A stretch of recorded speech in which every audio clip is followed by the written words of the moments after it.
ആ അദ്ദേഹത്തിൻ്റെ ഒരു മകൻ തറയിൽ വെള്ളമൊഴിച്ചിട്ട് 2 കാലിൽ നായ് വെള്ളം കുടിക്കുന്ന പോലെ കുടിക്കുന്നു. ഒരു മരം കണ്ടാൽ പുള്ളി ഇങ്ങനെ മരം നോക്കിയിട്ട് അതിനൊരു വിലയിടും. ആ വില അദ്ദേഹത്തിന് കൊടുത്തില്ലെങ്കിൽ അദ്ദേഹം മരത്തിന് ഇങ്ങനെ ഒരു അടിയടിക്കും. എന്നാൽ പിന്നെ വേണ്ട, ഇതിവിടെ നിൽക്കട്ടെ എന്ന് പറഞ്ഞ് പുള്ളി പോകും.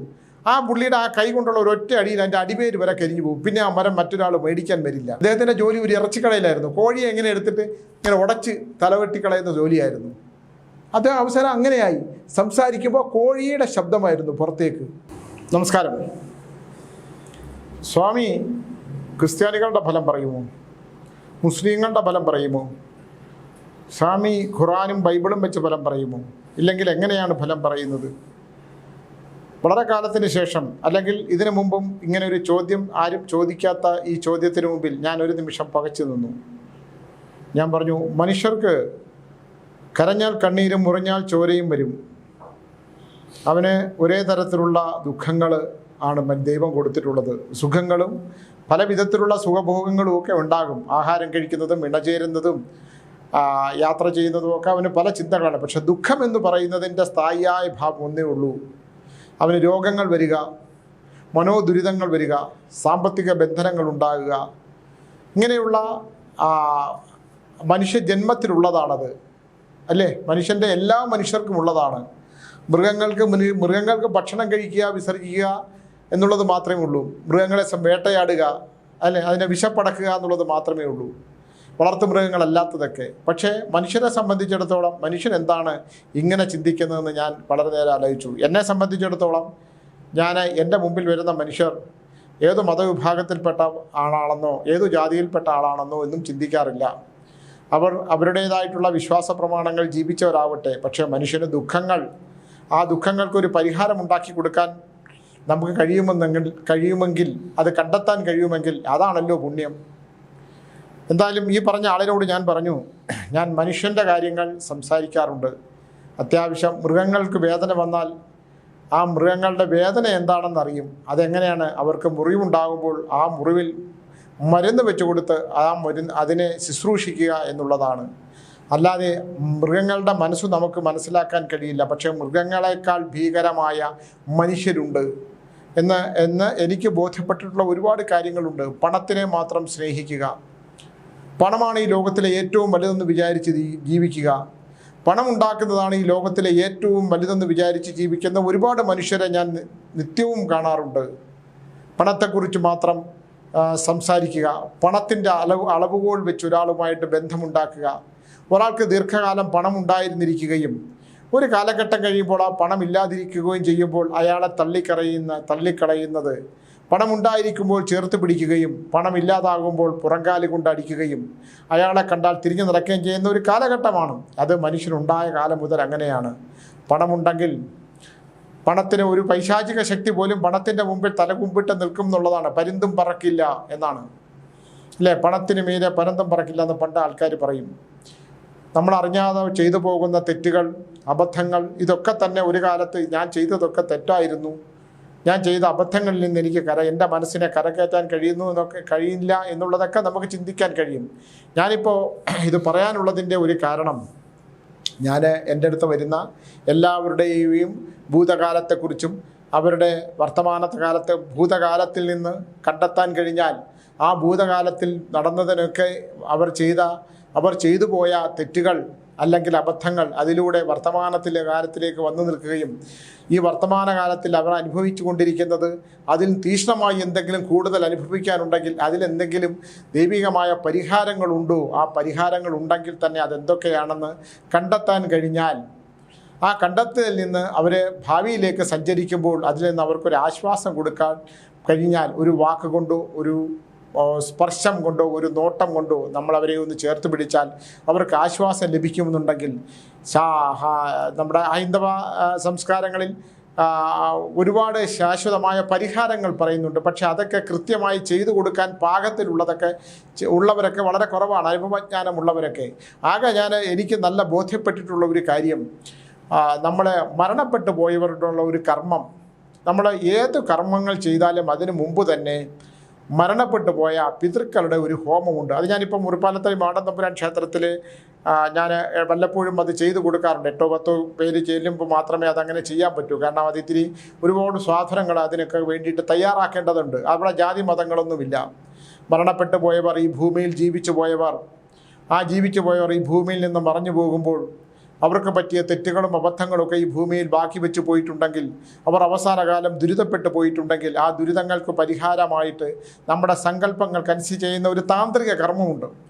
അതിപ്പോൾ ഞാൻ 17-18 ഇവിടെ വെച്ചിട്ടുണ്ട്. അത് കുറച്ച് കോസ്റ്റ്ലിയാണ്. എന്ന് പറഞ്ഞാൽ അതിൻ്റെ സാധനങ്ങളൊക്കെ ഉണ്ടാക്കിയെടുക്കണം. താന്ത്രിക എൻ്റെ കയ്യിൽ കിട്ടിയ ഒരു താളിയോലക്കെട്ടിൽ നിന്ന് ഞാൻ കണ്ടെത്തിയതാണ്.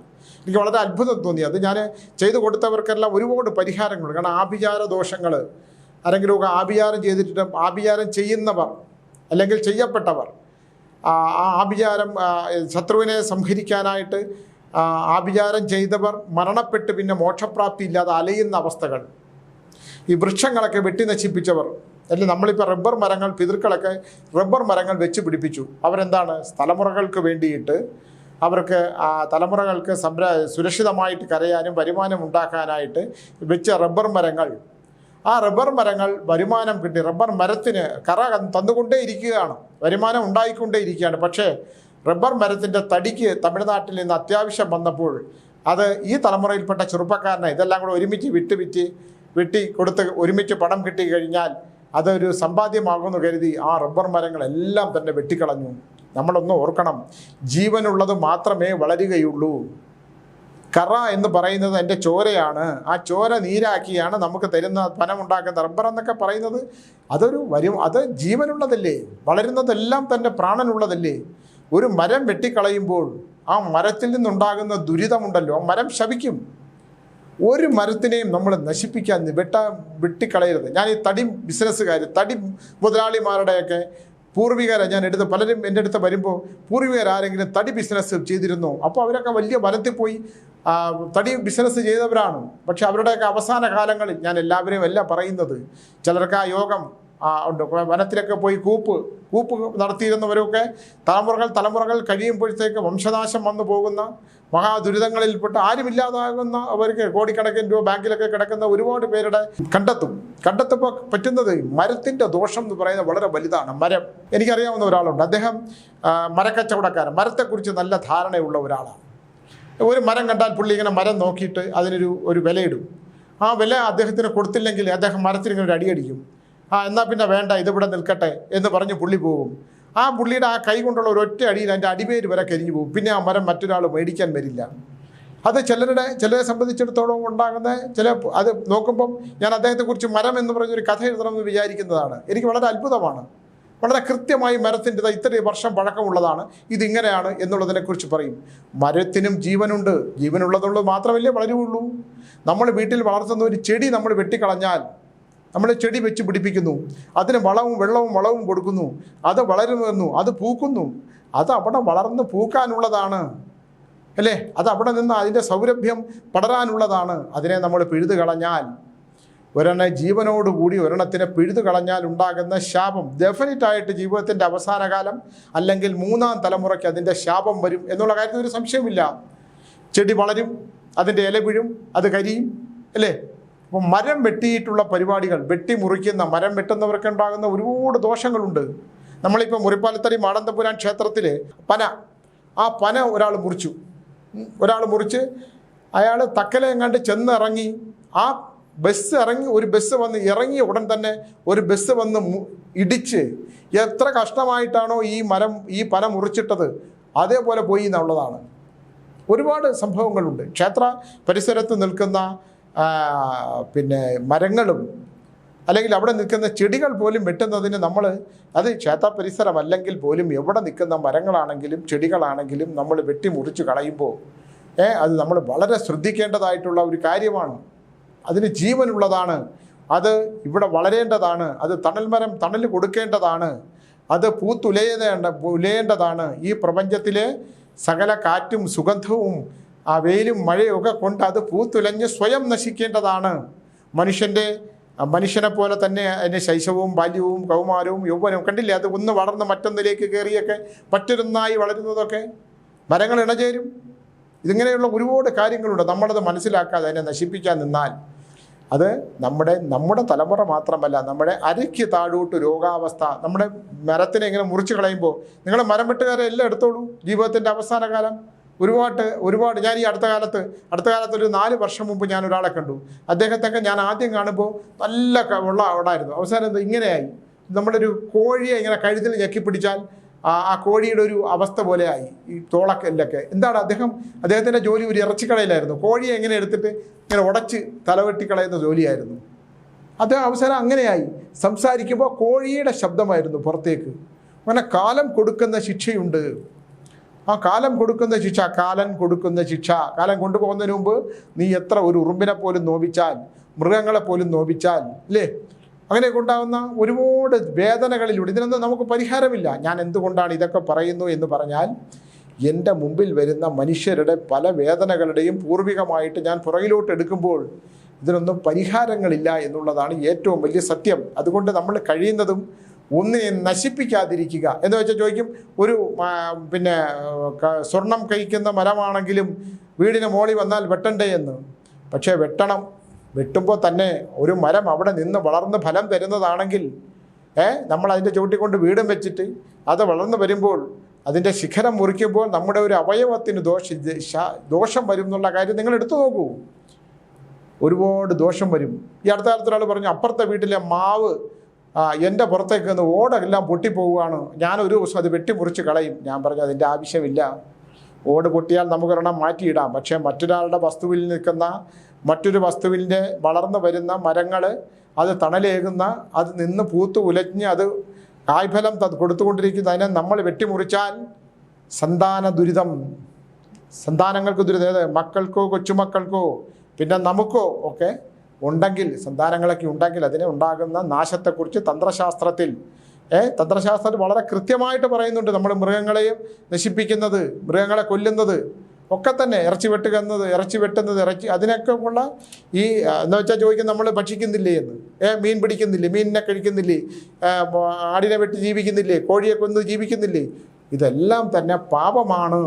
ഈ കൊന്നാൽ പാപം തിന്നാൽ തീരും നോക്കാനുള്ള ആൾക്കാർ പാപം വഴിയും വരമൊഴിയും ഒക്കെ ഉണ്ട്. പക്ഷേ ഇതിൻ്റെയൊക്കെ ഒരു അടിസ്ഥാനപരമായിട്ടുള്ള ഒരുപാട് കാര്യങ്ങൾ എൻ്റെ മുമ്പിൽ വരുമ്പോൾ ഞാനിതൊക്കെ ചോദിക്കുന്നു എന്നുള്ളതാണ്. ഞാനിതൊക്കെ ചോദിക്കുമ്പോൾ പറയുന്ന സത്യങ്ങളാണിത്. ഒരുപാട് കാര്യങ്ങളുണ്ട്. നായ നമ്മൾ വീട്ടിൽ വളർത്തും. ഒരാൾ ഭക്ഷണം വിളമ്പി വെച്ചപ്പോൾ ഒരു പൂച്ചക്കുഞ്ഞ്, ആ വീട്ടിൽ കുറേ പൂച്ചകളുണ്ട്, ആ പൂച്ച കയറി ആ ഭക്ഷണം കഴിച്ചു. അയാൾ ഒരൊറ്റ അടി കൊടുത്തു. ആ പൂച്ച 2ആയിട്ട് പിളർന്നു പോയി എന്നുള്ളതാണ് ആ ജീവിതം, അദ്ദേഹത്തിൻ്റെ ജീവിതം. ഞാൻ എന്നെ കാണാൻ വന്നപ്പോൾ അദ്ദേഹത്തിനോട് സംസാരിപ്പം ചോദിച്ചു, നിങ്ങളൊരു പൂച്ചയുടെ ഒരു രക്ഷസിൻ്റെ ആ ശാപമുണ്ട്, അതിന് പരിഹാരമില്ല. ആ പരിഹാരത്താൽ എന്താണ്? വിരക ദുഃഖം അനുഭവിക്കേണ്ടി വരും എന്നാണ്. ഏകാന്തമായി ജീവിക്കേണ്ടി വരും, ഭാര്യാവിരഹമുണ്ടാകും. ശരിയാ സ്വാമി, ഞാൻ അങ്ങനെ ചെയ്തു. ഞാൻ അദ്ദേഹത്തിന് ഒരുപാട് പരിഹാര കർമ്മങ്ങളൊക്കെ ചെയ്തു കൊടുത്തു. പക്ഷേ ആ ശാപമുണ്ടല്ലോ, ഭക്ഷണം കഴിക്കാൻ ആർത്തിയോടുകൂടി മേശപ്പുറത്ത് കയറി ഭക്ഷണം കഴിച്ചു കൊണ്ടുവന്ന പൂച്ച ഒരൊറ്റ അടിയിൽ പൂച്ചയുടെ തലയോട്ട് 2ആയിട്ട് പിളർന്നു പോയി. ആലോചിച്ച് നോക്കൂ. ആ പശ്ചാത്താപം കൊണ്ട് അദ്ദേഹം ഇപ്പോഴും നല്ല മനുഷ്യനാണ്. പക്ഷെ ആ ഒരു സമയത്തെ കോപം, ആ സമയത്തുണ്ടായ ഒരു കോപം കൊണ്ട് അങ്ങനെ ആയിപ്പോയി. ഞാൻ ഇടയ്ക്കൊരു കഥ പറഞ്ഞല്ലോ, ഒരാൾ നായ ഭീകരമായി ബഹളം ഉണ്ടാക്കിയപ്പോൾ നായ കമ്പെടുത്ത് അടിച്ചു കൊന്നു. അതിൻ്റെ തല ഇതുപോലെ പോയി. ആ നായ അമ്മ, ആ ഭാര്യയാണ് ചോറ് കൊടുക്കുന്ന അടുക്കളയിൽ, ആ നായ് ഇപ്പോഴും കുരയ്ക്കുന്നത്. എന്നെ കാണാൻ വന്നപ്പോൾ അവസാനം ആ കുടുംബം മുഴുവൻ ശിഥിലമായി പോയി എന്നുള്ളതാണ്. എന്ത് ചെയ്യാൻ പറ്റും? അങ്ങനെ ഞാൻ വേറൊരു കഥ പറഞ്ഞാൽ ഇതിനേക്കാൾ അത്ഭുതമാണ്. ഒരാൾ ഇതുപോലെ ഒരു നായ ഉപദ്രവിച്ചിട്ട് അദ്ദേഹത്തിൻ്റെ ഒരു സന്താനം, ഞാൻ ആരാണെന്ന് പറയുന്നില്ല, നായ വെള്ളം കുടിച്ചുകൊണ്ട് നിന്നപ്പോൾ തല്ലിക്കൊന്നു. അദ്ദേഹത്തിൻ്റെ ഒരു മകൻ തറയിൽ വെള്ളം ഒഴിച്ചിട്ട് 2 കാലിന് നായ് വെള്ളം കുടിക്കുന്ന പോലെ കുടിക്കുന്നു. എന്താ പരിഹാരം? സ്വാമി രക്ഷിക്കണം സ്വാമി, എന്താണ് ഇതിനൊരു പരിഹാരം? പ്രായപൂർത്തിയാകാൻ പോണ കുട്ടിയാണ്. അപ്പോൾ ഇത് മുറിപ്പാലത്തടി മാടന്തമ്പുരാൻ ക്ഷേത്രത്തിൽ ഞാനിപ്പോൾ 17, 18, 19, 24 ദിവസം കൂടെ ഉണ്ട്. 35 പേര് വെച്ചായി ബുക്കിംഗാണ്. അപ്പോൾ അവിടെ ഇതുപോലുള്ള ആൾക്കാരുടെ വന്ന് പറയുമ്പോൾ ഞാൻ എന്ത് പരിഹാരമാണ്? നായിൽ വെള്ളം കുടിച്ചുകൊണ്ടിരുന്നപ്പോൾ നായെ കമ്പെടുത്ത് ഒരൊറ്റ അടി നായ വളർന്നുപോയി. ആ വെള്ളത്തിൽ തന്നെ വീണ് മരിച്ചു. അദ്ദേഹത്തിൻ്റെ സന്താനം തറയിൽ വീഴുന്ന വെള്ളം നാക്കുകൊണ്ട് നായ കുടിക്കുന്ന പോലെ കുടിക്കുന്നു. നമ്മൾ എന്താണ് ചെയ്യാൻ പറ്റുക? എന്ത് പരിഹാരമാണ്? ആ മോക്ഷപ്രാപ്തി കൊടുക്കണമെങ്കിൽ നമ്മൾ ചോദിച്ച പ്രേതമുണ്ടോ എന്ന്, അതിൻ്റെ ആത്മാവ്, ആ വേദനിക്കപ്പെടുന്ന ആത്മാവ് മനുഷ്യ ശരീരത്തിലൂടെ, അത് മനുഷ്യൻ നടക്കുന്ന പോലെ, ഇത് നടക്കുന്ന ഇന്നത്തെ കാലഘട്ടത്തിലാണ്. എന്നോട് ക്ഷമിക്കണം, മാതാപിതാക്കൾ എൻ്റെ അടുത്ത് ആ ആൺകുട്ടിയെ കൊണ്ട് വന്നപ്പോൾ ഞാനിത് പുറത്ത് പറയരുതെന്ന് പറഞ്ഞതാണ്. എന്നാലും ഞാനിത് എനിക്ക് ഈ മറ്റുള്ളവർ ഇത്തരം കാര്യങ്ങളും കർമ്മങ്ങളും പറയാതിരിക്കാൻ പാടില്ലാത്തത് കൊണ്ട് പറയുകയാണ്. അതുപോലെ ഒരാൾ ഇങ്ങനെ ആയിപ്പോയി. തോളെല്ലാം ഈ തോളുമായിട്ട് ബന്ധപ്പെട്ട സ്ഥലമാണ്. അപ്പോൾ എന്നെ കണ്ടു, സന്താനങ്ങളില്ല, നല്ല മനുഷ്യരാണ്, ആർക്കും ഒരു ദോഷമില്ല, ഭാര്യയും ഭർത്താവും കൊണ്ട്, സന്താനങ്ങളില്ല, എല്ലാവരെയും സ്നേഹിക്കും, എല്ലാ കുട്ടികളെയും സ്നേഹിക്കും. അപ്പോൾ ഞാൻ അദ്ദേഹത്തിനോട് ചോദിച്ചൊരു ചോദ്യം, നിങ്ങൾ ഒരു പശുവിനെ ഉപദ്രവിച്ചിട്ടുണ്ടോ എന്നാണ്. അപ്പോൾ അത് പൂർവ്വജന്മമാണോ ഈ ജന്മമാണോ ഞാൻ പറഞ്ഞതിനെക്കുറിച്ച് ഞാൻ ഓർക്കുന്നില്ല. അപ്പോൾ അദ്ദേഹം പറഞ്ഞു, ഇതാണ് അതിൻ്റെ ഒരു കഥ. അദ്ദേഹം പൂർവ്വജന്മത്തെക്കുറിച്ചാണോ ഞാൻ പറഞ്ഞത്, ഈ ജന്മത്തെക്കുറിച്ച് അറിയുന്നില്ല. ഒരു വീട് ഞാൻ പറഞ്ഞു, അതെ ഇങ്ങനൊരു വീടുണ്ട്, ആ വീടിൻ്റെ ജന്നാലയിൽ ഒരു കുട്ടി ഇരുന്ന് പഠിക്കുന്നു. ആ ജന്നാലയിലൂടെ നോക്കിയാൽ അപ്പുറത്ത് ഒരു പശുവിൻ്റെ തൊഴുത്ത് കാണാം. അപ്പോൾ പശുവിനെ കറക്കാനുള്ള ആ സമയത്ത് എന്താണ്, പശുക്കുട്ടി കരയും. അപ്പോൾ പശുക്കുട്ടി ഈ പ്രസവിച്ചിട്ട് അധികം ഇല്ലാത്ത പശുക്കുട്ടികളെ സംബന്ധിച്ചിടത്തോളം എപ്പോഴും അതിനെ അമ്മയുമായിട്ട് തൊട്ടുരുമി അതിനെ നക്കി തുടച്ച്, അങ്ങനെയാണല്ലോ ആ അമ്മയും മാതൃസ്നേഹം ഏറ്റവും കൂടുതൽ പ്രകടിപ്പിക്കുന്നത് ആരാണ്? പശുക്കളാണ്. അതിനെ ഇങ്ങനെ ചേർത്ത് പിടിക്കും. നമുക്കൊരു വാത്സല്യം തോന്നും. അതങ്ങനെയാണ്. അതിങ്ങനെ ഓടിക്കളിക്കും. അത് ആദ്യം കാണുന്ന ലോകമാണ്.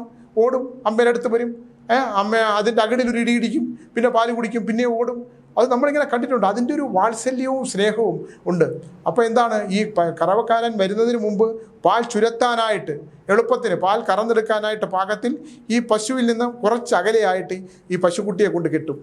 ഈ പശുക്കുട്ടിയെ കൊണ്ട് കെട്ടുമ്പോൾ എന്താണ്, ഈ പാൽ ചുരത്തി നിൽക്കും. അപ്പോൾ കറവക്കാരൻ്റെ പാൽ കറന്നെടുക്കാൻ ഭയങ്കര എളുപ്പമാണ്. അപ്പോൾ ഈ പശുവും കരയും, കുട്ടിയും കരയും. കാരണം പശുക്കുട്ടിയെ സംബന്ധിച്ചിടത്തോളം പശുവിന് അമ്മയുടെ പാൽ പശുക്കുട്ടിക്ക് വേണം എന്നാണ്.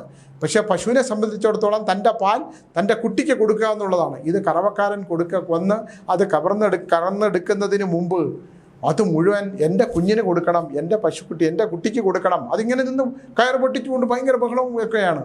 അപ്പോൾ ഈ പഠിച്ചുകൊണ്ടിരിക്കുന്ന പയ്യനെ സംബന്ധിച്ചിടത്തോളം തൻ്റെ പഠിത്തത്തിന് അശ്രദ്ധയുണ്ടാകുന്നു, തൻ്റെ പഠിത്തത്തിന് ബുദ്ധിമുട്ടുണ്ടാകുകയാണ്.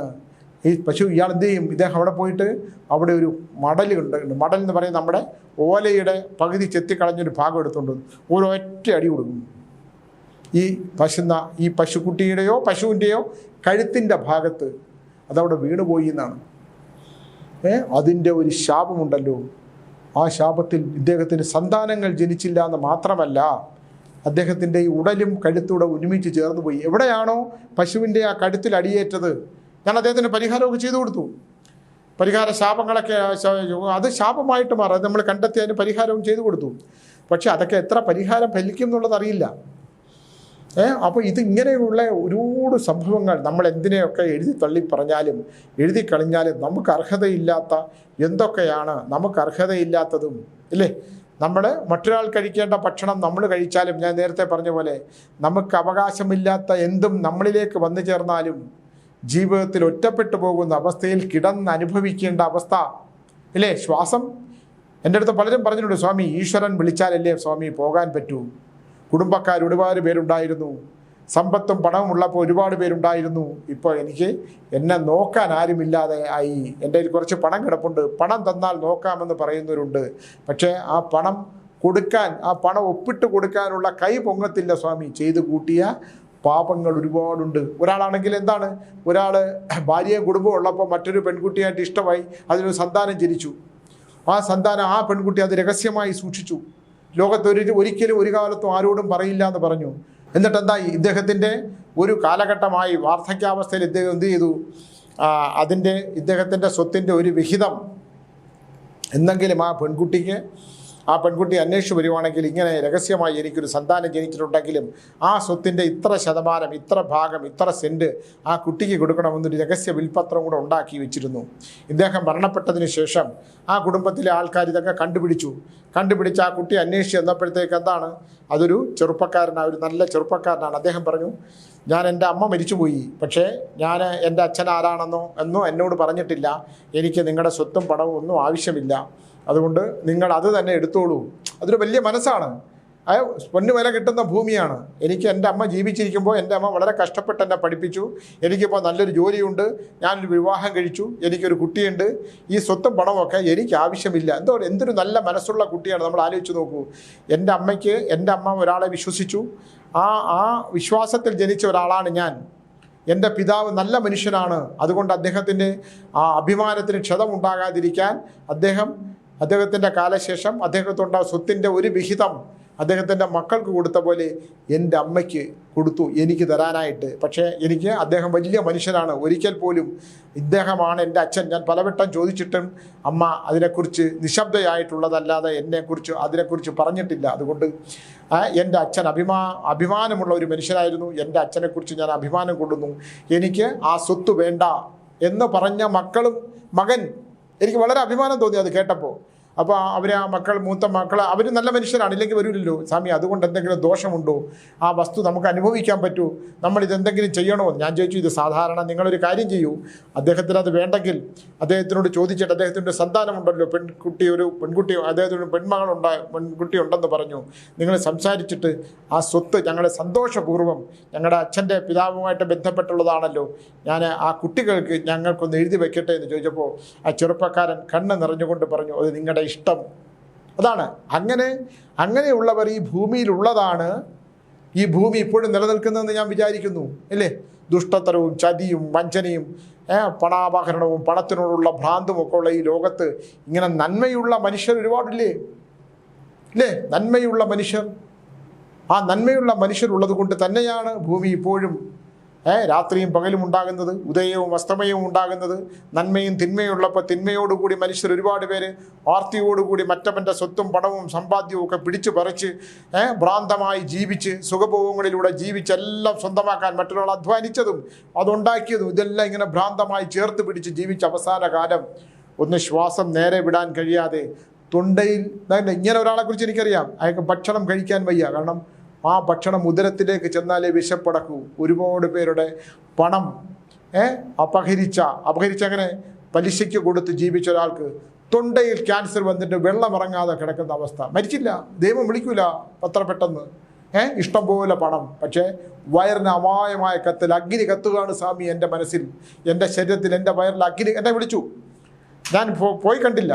ഭയങ്കര പണം, ഈ ചാലക്കമ്പോള മുഴുവൻ പണം പലിശയ്ക്ക് കൊടുത്തു ഒരാളാണ്. കൊച്ചുമക്കളും മക്കളും ഒക്കെ ആയി. ഇപ്പോൾ എല്ലാവർക്കും മതിയായി. ആരോ ഉണ്ടൊക്കെ ഒരാൾ ജോലിക്ക് വെച്ചാണ് ഇയാളെയൊക്കെ നോക്കുകയൊക്കെ ചെയ്യുന്നത്.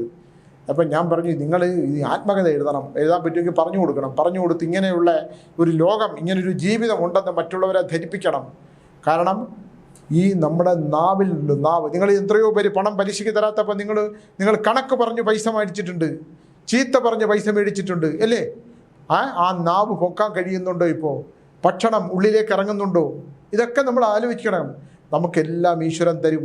ആ സുഖവും, ഞാൻ ആദ്യം പറഞ്ഞ പോലെ സുഖവും ദുഃഖവും തരുന്ന ഈശ്വരൻ കഴിഞ്ഞ പൂർവ്വജന്മത്തിൽ നിന്നെ നല്ല മനുഷ്യനായി സൃഷ്ടിച്ച് ഭൂമിയിലേക്ക് വിടുമ്പോൾ നീ ബാക്കിയുള്ള കർമ്മങ്ങൾ ഈ ജന്മത്തിൽ പൂർവ്വജന്മത്തിൻ്റെ കർമ്മം കിടപ്പുണ്ട്. നീ എന്ത് കർമ്മം ചെയ്തതാണോ ആ കർമ്മം അനുസരിച്ചാണ് നിൻ്റെ ജന്മം. ഇനി അങ്ങോട്ടുള്ള കർമ്മത്തിൽ നീ ചെയ്യുന്ന കർമ്മങ്ങൾക്കനുസരിച്ചുള്ള ജീവിതമാണ്. ആ കർമ്മം ചെന്ന് നിൽക്കുന്നത് ജീവിതത്തിൻ്റെ ഏത് അവസ്ഥയിലാണോ ഈ കർമ്മവും കൂടെ ചേർത്ത് വെച്ചുകൊണ്ട് നിൻ്റെ ജീവിതത്തിൻ്റെ അവസാന കാലം നിനക്ക് സമാധാനമായി ഭൂമിയിൽ നിന്ന് പോകാൻ കഴിയണമെങ്കിൽ നീ സത്കർമ്മങ്ങൾ ചെയ്യണം. ഇല്ലെങ്കിൽ ഇതുപോലെ ഭക്ഷണം ഇറങ്ങാതെ, ശ്വാസം കിട്ടാതെ, കൈകാലുകൾ നിവർത്താൻ കഴിയാതെ അലറി വിളിച്ച് ഇരുട്ടിൽ കിടന്ന് അന്ധതയിൽ കിടന്ന്, എന്നാൽ കണ്ണ് തുറന്നിരിക്കും, പക്ഷേ അന്ധകാരത്തിൽ കിടന്ന് മൃത്യു അടയേണ്ടി വരും. അത്തരം നല്ല കർമ്മങ്ങൾ ചെയ്യുകയും നല്ല ഈശ്വര ചിന്തയോടുകൂടി ജീവിക്കുകയും സത്കർമ്മങ്ങൾ ചെയ്ത് ജീവിക്കണമെന്ന് പറഞ്ഞുകൊണ്ട് ഞാൻ ഇത്തരം അനുഭവങ്ങൾ പറയുന്നത്, ഒരു മനുഷ്യനെങ്കിലും മാനസാന്തരം ഉണ്ടാകണമെങ്കിൽ അന്യൻ്റെ സ്വത്തും പണവും സമ്പാദ്യവും അമിതമായ ഭൗതിക സുഖങ്ങളിൽ പോയി ഭ്രമിക്കാതെ സന്തോഷവും സമാധാനത്തോടെ ജീവിക്കാൻ കഴിയാനുള്ള ഒരു ചിന്തയെങ്കിലും ഒരാൾക്കെങ്കിലും ഈ ഓരോ ദിവസത്തെ ഞാൻ പറയുന്നതിൽ നിന്ന് മാറ്റമുണ്ടാകട്ടെ എന്ന് പറഞ്ഞുകൊണ്ട് നിർത്തുന്നു. നമസ്കാരം.